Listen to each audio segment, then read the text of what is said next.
Hey guys, this video is to give you sort of a tutorial as well as some help, some coaching and assistance on how to search for information on your burning questions for your research project. One thing I want to talk about is you should not be, first of all, you should be creating all of this on paper. So even if you're at home, you should have a printed copy of this packet. If you need to print it out, do so. If you need to wait till you return to school to get a printed copy, you can, but don't wait to do the work. In the meantime, copy and paste this into another document, or I'm sorry, write it down on a piece of notebook paper, the burning question number 1 and 2, and get started that way. If you're at this video, then you've already watched my previous video about how to complete pages 1 through 4. So this video now is on how to complete the research portion on pages 5 and 6.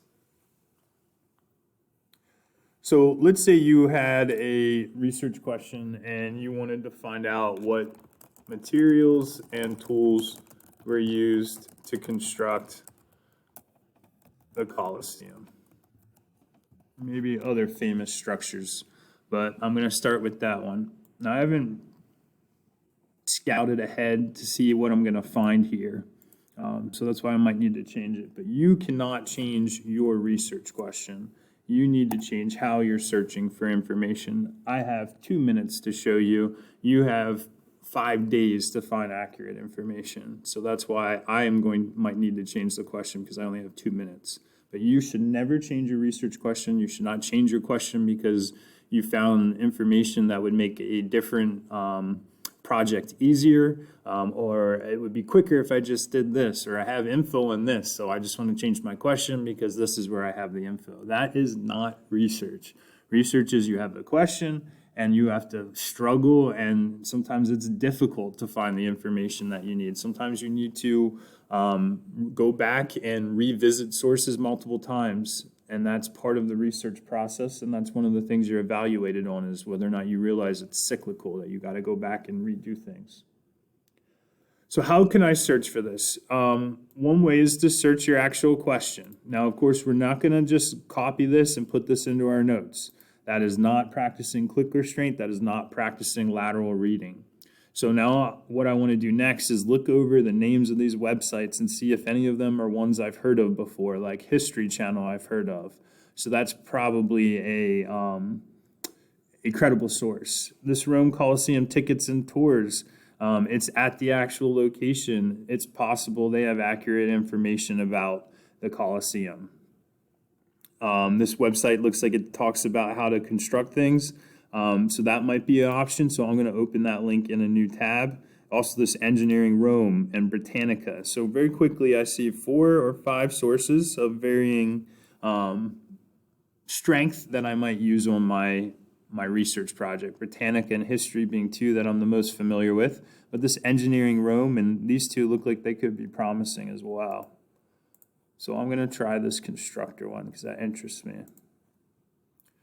And as I just briefly look over it, it looks like it could be like homemade. But as I scroll down, it does look like a higher quality site. But of course, that's vertical reading. I'm on the same site. So I need to lateral read, and I need to find out whether or not constructor.org is a reliable source.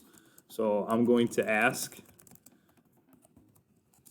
Google as one way, but that's not the only way. I'm also going to go to Media Bias Fact Check and possibly All Sides Media Bias Ratings. Those are already saved in my computer because I've used them recently, so you might have them there too. So the first few questions is constructor.org a reliable source? It's constructor.org telling me about what they do. So I can't just solely rely on that, although that can give me more information. I see a coursereport.com here, and it's saying Constructor Academy is an education hub, and it has a high rating out of 131 reviews. So that's some good information that helps me think it might be credible. And then I go to this, and it says that Constructor is an international private residential research university located in Bremen, Germany. So again, this is another piece of information making me think it might be a credible site. I'm not confident it's going to show up here on Media Bias Fact Check because it's not a major news organization. Maybe I can find Constructor University.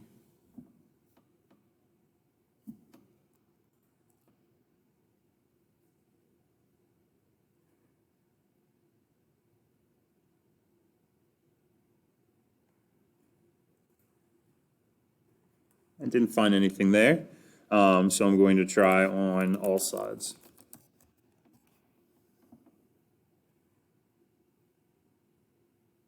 And so it's not a major news source. It's coming from a university, so it may not show up on all sides of media bias fact check.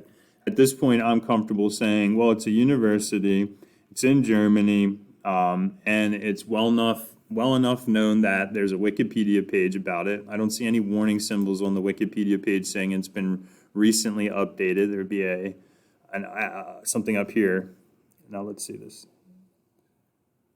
But it is written like an advertisement, so that is not the strongest academic source, but for our purposes here at middle school, it's okay. And then here again, the site looks fairly legitimate. Combined with the research I've done on it, I could probably use it. I wouldn't want it to be my only source, but if it has information that aligns with other sources, then hey, this is a good source. If it has information that contradicts my other sources like History Channel or Britannica, then I would not want to use this. Going back to the search engine though, I don't want to just research my question. I also want to say things like materials that the Colosseum was built with, okay? And I get to History Channel here, and I see some Colosseum tickets shows up again. I see Rome.us, that might be good. History and Archaeology Online. These are sources that I could research more. I could say, what tools did Romans use to build the Colosseum or to build famous structures? And I can see some tools here, okay? And now I see some words that I don't know, like adze, chorobates, and dioptras. And so then I could research those as well. I could say Roman dioptra. And now I can add to my research project by talking about this thing I've never heard of before. I can also, actually have heard of this, but you have never heard of it. And then you could also take these images and you could incorporate them into your website as well. Again, you want to be checking your sources, but like I see Oxford here, that's great. I see Cambridge University, a famous university, both of them famous universities in Britain. So those would be great sources. Britannica too. So again, it's not just the initial research of my question, but it's digging down into the different parts of my question. And then when I find info like key terms, people, places, etc., I could research those terms now more. So it's always going back cyclically, re-entering your search and changing your search over time.